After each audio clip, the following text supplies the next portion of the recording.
Hi guys. Well, today we're going to talk about metabolism. And metabolism are all the biochemical reactions that occur in your body.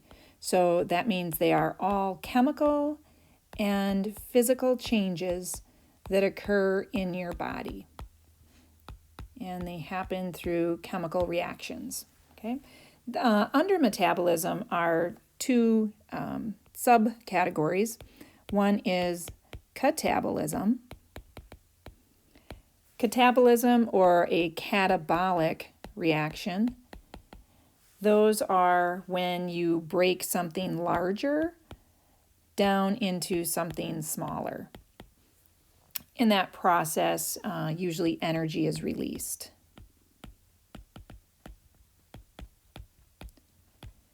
Anabolism is the exact opposite. We can call that an anabolic reaction. These are reactions when you take a small molecule and you add them to other small molecules to create a larger molecule. And in this case, energy is used. All right, so let's first talk about catabolism. Catabolism is kind of a downhill reaction. Doesn't require any energy, not a lot of energy. It's pretty easy to occur. Catabolism occurs in the cytoplasm of cells. It's used to produce ATP, like I said, so it makes ATP.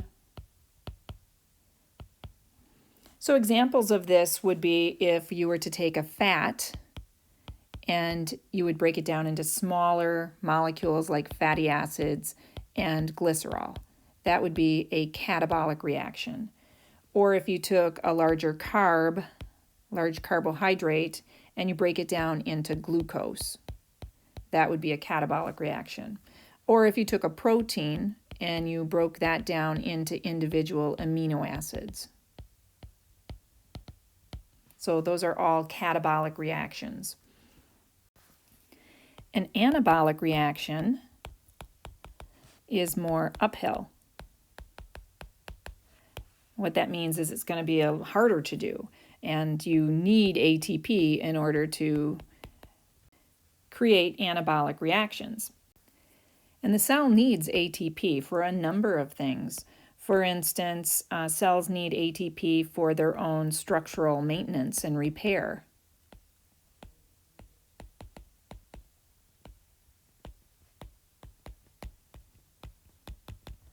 Cells need ATP in order to grow.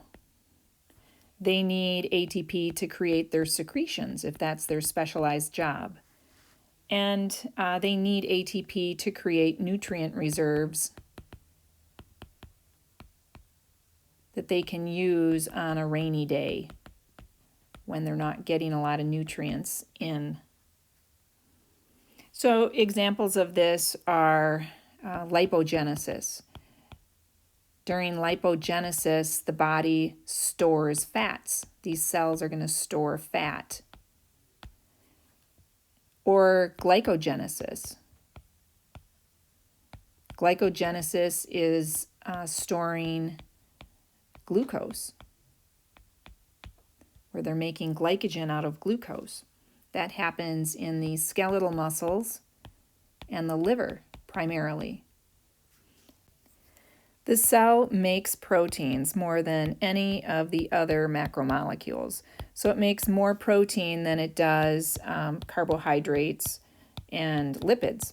Carbohydrates and lipids are usually used to create energy, so they're more involved in the catabolic reactions. In the anabolic reactions, the cell is really trying to make proteins because of all of the things that it does. Proteins in the body are definitely structural, but there are also things like antibodies are proteins, enzymes are proteins, hormones are proteins, those myofibrils that are used for contraction are proteins.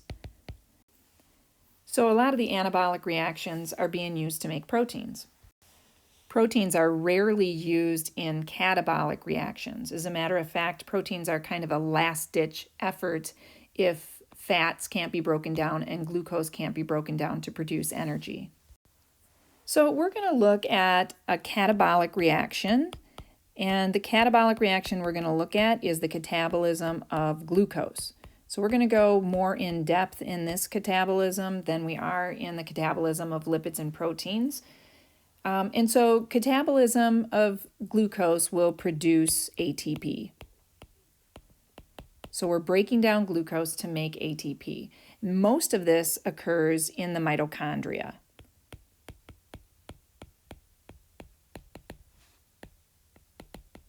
Some of it occurs in the cytoplasm. We're going to take a look at the whole process so you can see what that is. The mitochondria, though, they're kind of picky eaters. The cells feed the mitochondria from their nutrient pool, but the mitochondria are only going to accept whatever they need. They take whatever is available and then they break it down into organic nutrients into smaller fragments. And those smaller fragments then get broken down into things like carbohydrates, water, and ATP. So for example, they'll break down glucose. And glucose will get broken down into carbon dioxide and water and ATP. ATP is formed through a process called oxidative phosphorylation.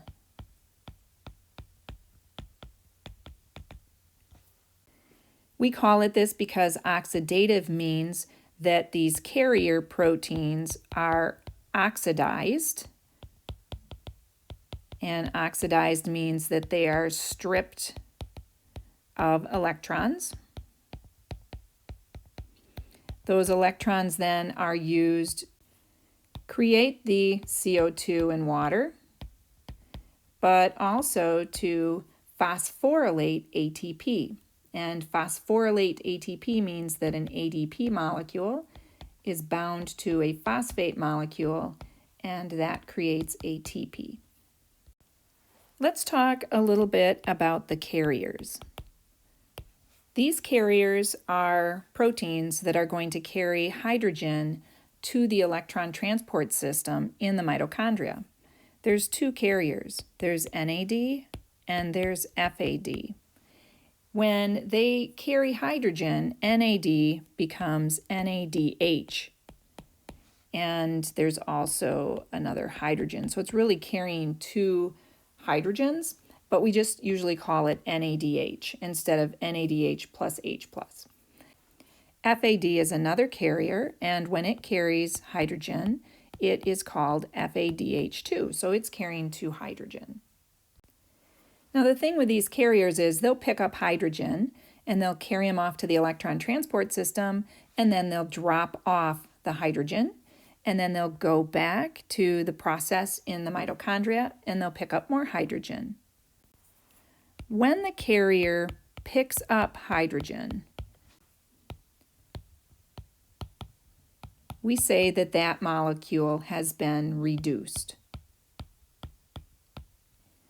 And then when that carrier drops off the oxygen,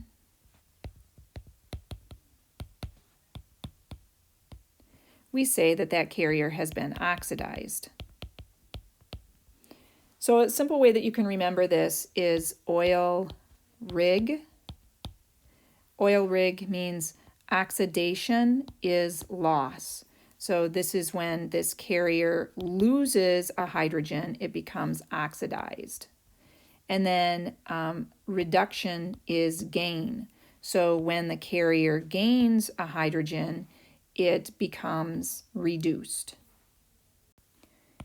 These oxidation-reduction reactions will carry those hydrogen over to a process in the mitochondria called the electron transport system, and they use that energy from the electrons and the protons of the hydrogen to make ATP. So with carbohydrate metabolism, we're going to look at three processes. We're going to look at glycolysis and the citric acid cycle, and the electron transport system, which is sometimes referred to as ETS or electron transport chain. So most of your cells use carbohydrates for energy production. They're going to use carbohydrates first. The overall reaction is taking glucose and adding it to oxygen to make carbon dioxide and water. The reaction requires several small steps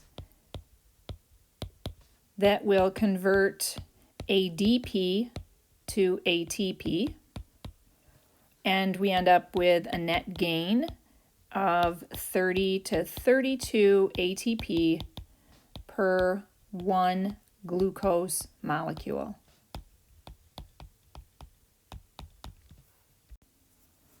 Two of those ATP are going to be produced in the cytoplasm, and the rest will be produced in the mitochondria.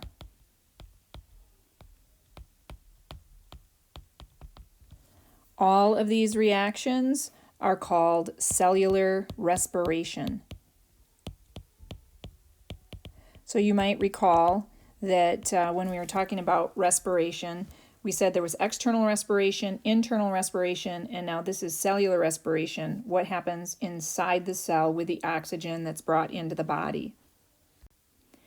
And that other term that I used, which was oxidative phosphorylation, that's where that ATP is produced in the mitochondria. So this picture right here shows all of the processes that we're going to talk about. Up here at the top, we have glycolysis.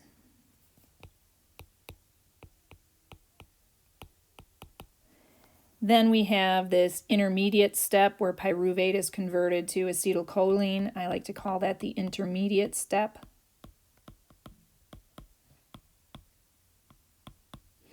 Down here we see the citric acid cycle, or the tricarboxylic acid cycle, or the Krebs cycle. Either one of those. We'll call it the citric acid cycle. And then over here, what you're seeing is the electron transport system. So we're going to start by looking at glycolysis. Some very basic information about glycolysis is that it is the breakdown of glucose into pyruvic acid. And so when we're looking at this picture here, I just want to give you a little orientation so you can see what all of these places are, all these lines. First of all, we have this line up here. This is just the cell membrane. Okay, so that's our cell membrane, and what I'm trying to show you here is that outside here, this is the extracellular fluid, and then inside here, this is the intracellular fluid. So now we're inside the cell. And then this other membrane that I'm showing down here is the mitochondria. And the mitochondria actually has two membranes, so this is the outer membrane of the mitochondria, and then this is the inner membrane of the mitochondria in here. Okay, and then we have these spaces then inside those two layers of the mitochondria. So we have the inner membrane space of the mitochondria, and then inside the inner membrane we have the matrix. So let's go back and look at glycolysis again.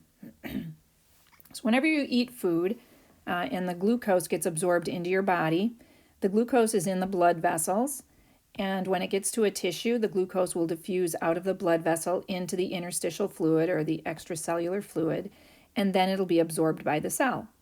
And once in the cell, the glucose will either be used right away to be broken down to create energy, or it'll be stored as glycogen. If it's stored as glycogen, we call that glycogenesis. So the name implies glyco is glycogen, genesis is the production of. But if glucose gets broken down, we call that process glycolysis. So looking at this word, glyco for glucose and lysis for breaking apart. So we're going to break apart glucose into pyruvic acid. Now, glycogen can get broken down into glucose, and so we call that glycogenolysis. So we actually have the name glycogen and then olysis. So that's the breaking down of glycogen. So the cell can store glycogen, and then when it needs to get energy, it'll break glycogen down into glucose, and then glucose will get broken down into pyruvic acid, and then the cell starts making lots of ATP. Okay, so let's look at what happens during glycolysis. There's a number of steps, and we don't have to go through all of those steps, but we do need to know that, glucose starts out as a 6-carbon compound, and when it gets broken apart, it'll get broken down into 2 pyruvic acid compounds, and each of those have 3 carbons. So we haven't lost any carbons at all in this process. But what does get pulled off of these molecules are hydrogen ions. And then those hydrogen ions will be carried by those carriers that we talked about, NADH in particular. And NADH will then take that hydrogen and bring it into the mitochondria, and we'll talk about what happens with that hydrogen later. Another thing that happens in this process of glycolysis is that 2 ATP will be produced, and those are produced through a process called substrative phosphorylation. And substrative phosphorylation means that we're not using the coenzymes to make the ATP. Instead, we're using some of the energy that's created by breaking bonds in these reactions, and it's just enough energy to phosphorylate ADP by bonding it to phosphate to produce ATP.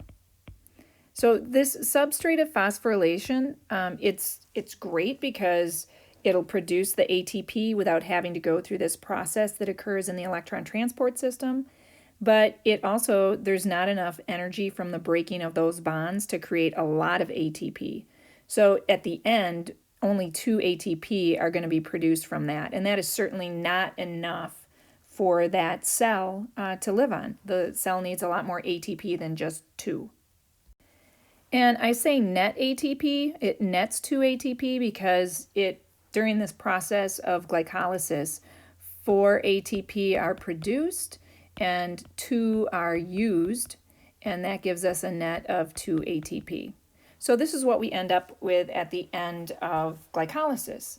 We end up with 2 pyruvic acids. Each of them have 3 carbons. We end up with some hydrogen that are going to be carried by NADH to the electron transport system. And we end up with 2 ATP. Some other things that you want to remember about glycolysis is that it occurs in the cytoplasm, otherwise known as the intracellular fluid. The other thing is that it doesn't require oxygen. We've seen no oxygen molecules anywhere when I was discussing this process. Okay, now those 2 pyruvic acids are going to be converted into 2 molecules called pyruvate. Pyruvate molecules still have 3 carbons, and if oxygen is available, they will be absorbed into the mitochondria and converted to acetyl-CoA. So this conversion of pyruvate to acetyl-CoA is that intermediate step that I was talking about. During this intermediate step, a carbon is removed, and our 2-acetyl-CoA then will end up with 2 carbons each. Okay, so we started out with 3 carbons on the pyruvate. We remove a carbon from each of the acetyl-CoA, and we end up with 2 carbons. These carbons are going to join and bind to oxygen to produce carbon dioxide, and then the cell can breathe out that carbon dioxide. It'll go into your blood, and then you'll take it back to your lungs and you'll breathe it out. Also in this process, more hydrogen are released. The hydrogen will bind to NAD molecule to become NADH, and then those NADH molecules are going to take that hydrogen into the mitochondria. And again, we're going to talk about those hydrogen in a little bit. This intermediate step occurs if oxygen is available. But if oxygen is not available, then pyruvate has to be reduced to another molecule that's called lactate. So we're going to talk about that also in a little bit, but the pyruvate will be converted to lactate if no oxygen is available. But as I said, if oxygen is available, pyruvate gets converted to acetyl-CoA by removing a carbon. The process of removing that carbon is called decarboxylation. Decarboxylation. So decarbonizing, you're taking off a carbon. The acetyl-CoA then will move into the matrix of the mitochondria. And it'll enter into the citric acid cycle. And that's what we're going to talk about next. So with the citric acid cycle, these two acetyl-CoA, they each have two carbons. Each of them are going to bind with another molecule called oxaloacetic acid. Oxaloacetic acid molecules have 4 carbons each. So they combine here together. Oxaloacetic acid combines with acetyl-CoA. The 4-carbon compound binds to the 2-carbon compound to become the 6-carbon compound called citric acid. And that's where we start, and that's why this process is called the citric acid cycle. Then during this process, during the citric acid cycle, several things are going to happen. First of all, hydrogen will be removed, and it'll be carried by NAD and FAD. So they will be reduced to become NADH and FADH2, and they will carry those hydrogen over to the electron transport system. The other thing that happens during this citric acid cycle is that with each acetyl-CoA, 1 ATP will be produced through substrative phosphorylation, meaning an ADP binds to a phosphate to create an ATP. But because we have 2 acetyl-CoA, we'll get another 2 ATP from this cycle. The last thing that happens in this cycle is that carbons will be removed through that process called decarboxylation, and for each acetyl-CoA, 2 carbons are removed. So 2 carbons are removed. Since we have 2 acetyl-CoA, we actually end up with 4 carbon being removed. Those carbons will join with 4 oxygen molecules to become 4 carbon dioxide molecules, and they'll get breathed out of the cell as well, and then you can breathe it out of your body. So looking back on our whole processes here with the glycolysis and then with the citric acid cycle and the intermediate step, we can see that only 2 ATP are actually formed so far. We ended up with 2 ATP from the glycolysis, and now we have 2 ATP from the citric acid cycle. Again, 4 ATP is just not enough ATP for that cell to function. But what happens with all of those hydrogen? Let's go back and see where we actually received those hydrogen from. So during glycolysis, hydrogen were removed. And then during the intermediate step down here, we see that hydrogen was removed right there. Those hydrogen are going to be transported by NAD. So they become NADH plus H plus, or just NAD. And NADH carries them into the matrix of the mitochondria to this process that we call the electron transport system. In addition, all of those hydrogen that were produced by the citric acid cycle, they are also going to be transported over to the electron transport system. So let's see what the electron transport system actually is.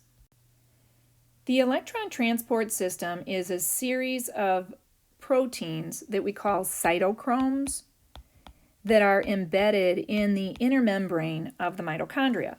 And so we see them here. There's a cytochrome, here's 1, there's 2, there's 3, there's 4. And then we have a couple other proteins in here, okay? And so the hydrogen are going to be dropped off by NADH and FADH2. If you remember the hydrogen atom, it has a proton in the middle and it has an electron on the outside. And so when NADH and FADH drop them off, the hydrogen and the electron separate. The hydrogen molecules have a ton of potential, enough to shoot a rocket up into the air. So we need to diffuse some of that energy so we don't blow up the cell.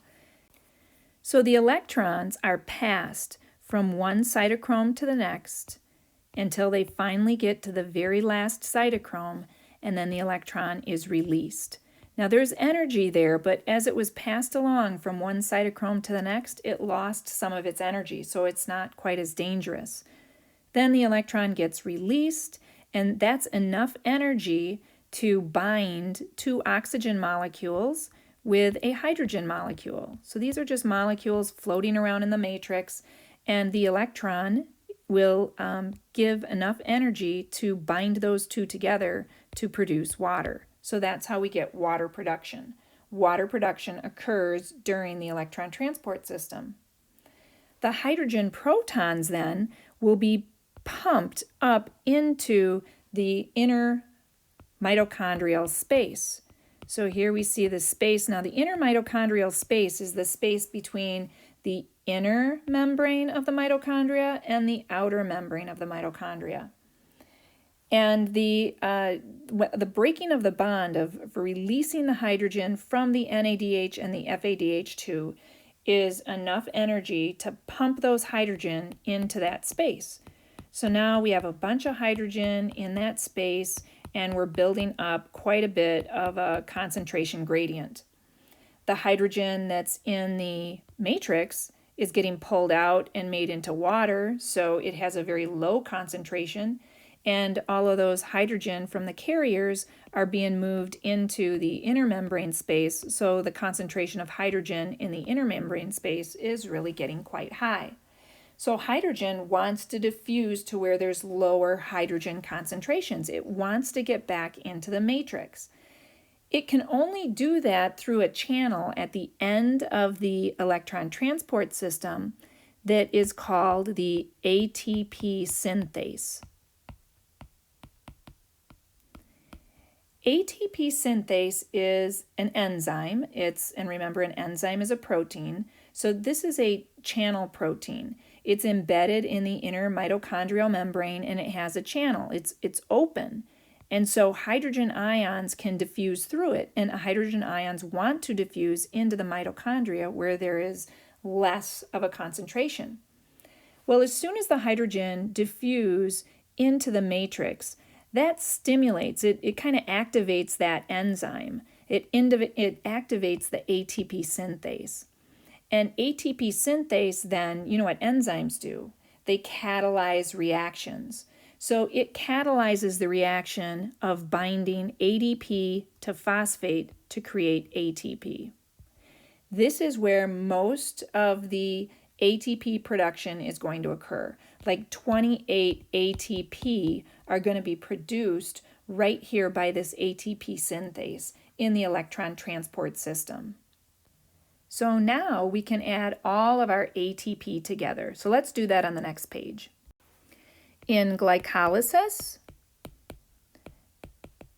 we were able to make 2 ATP through substrate phosphorylation, and then we had all those hydrogen.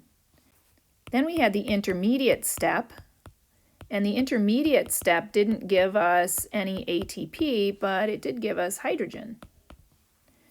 Then we had the citric acid cycle, and the citric acid cycle gave us 2 ATP through substrate phosphorylation plus hydrogen. And then we had the electron transport system, which took all of those hydrogen and created another 28 ATP. So this gives us 32 ATP. So with one glucose molecule, we were able to make 32 ATP.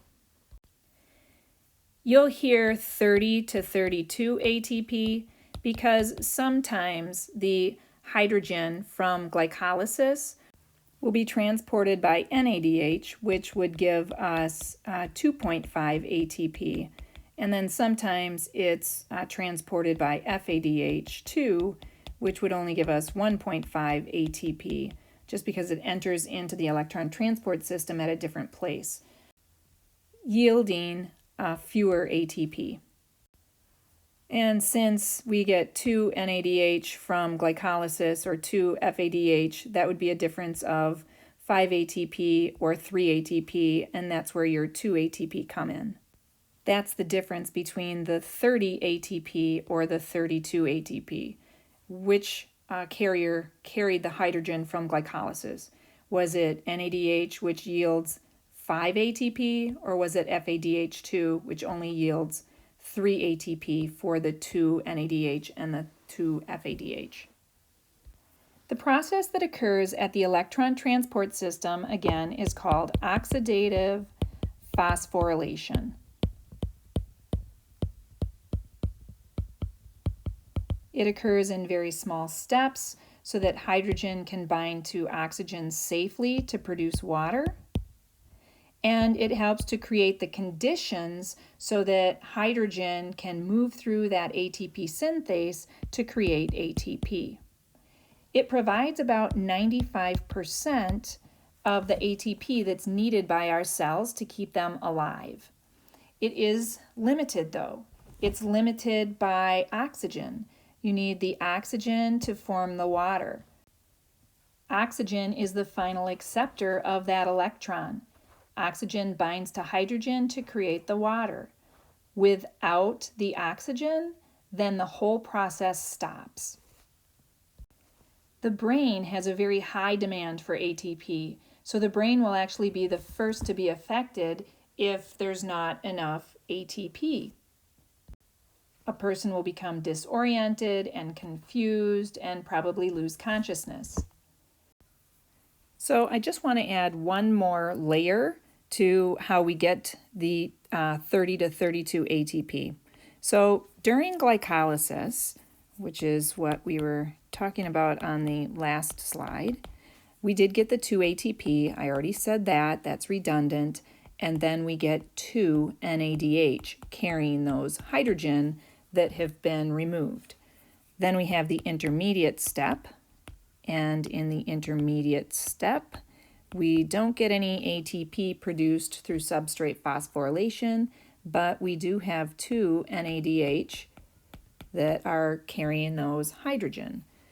Then we have the citric acid cycle, and in the citric acid cycle, we get 2 ATP, and then we get 6 NADH carrying the hydrogen and 2 FADH2. Then all of those hydrogen are going to go to the electron transport system. And at the electron transport system, for every 1 NADH, you can make 2.5 ATP. And for every 1 FADH2, at the electron transport system, 1.5 ATP will be produced. So we'll just go back up here and we'll take a look at these numbers. We have 2 NADH, 2 NADH times 2.5. We get 5 ATP from the hydrogen produced from glycolysis. In the intermediate step, again, 2 NADH times 2.5. That gives us 5 ATP from the intermediate step. In the citric acid cycle then, 6 times 2.5 equals 15 ATP. And then finally we have 2 FADH, 2 times 1.5 is 3 ATP. So at the electron transport system, we can add up all of those ATP. We have 3 ATP plus 15 plus 5 plus 5. That gives us 28 ATP from all of those hydrogen. Then if we add the other 2 here from the citric acid cycle and the other 2 from glycolysis, that's an additional 4 through substrate phosphorylation.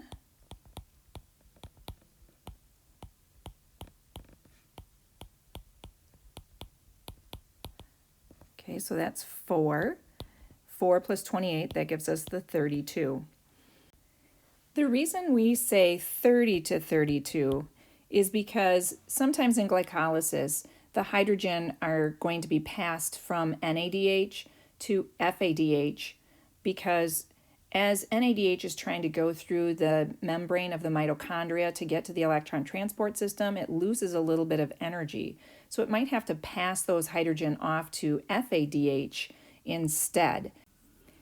This always reminds me a little bit of a lateral pass in football. So the NADH is throwing the hydrogen off to FADH. And so FADH goes to the electron transport system to drop off the hydrogen, but it will yield less energy. It will yield only 3 ATP instead of the 5 ATP. So we subtract the 2 from this 32 and we get 30 ATP.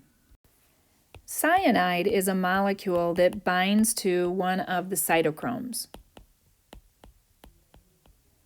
When it binds to a cytochrome, that means that an electron can't be transferred to it. So it stops the entire chain. And without the electrons being able to be passed, that means water won't be produced, that means ATP won't be produced in a high enough quantity, and that means that a person will die without that ATP.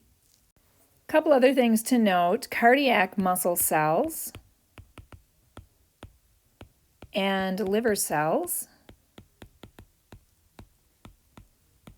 they gain an additional 2 ATP.